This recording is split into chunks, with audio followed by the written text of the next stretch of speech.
You ask Tiger to solve. This deals with linear equations with one unknown. The final result is x equals -15. Let's solve it step by step. Simplify the expression.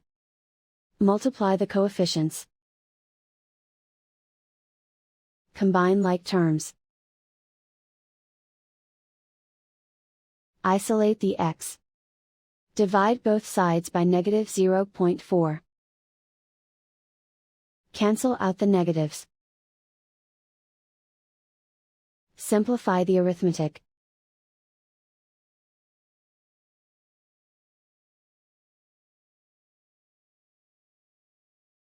And so the final result is x equals -15.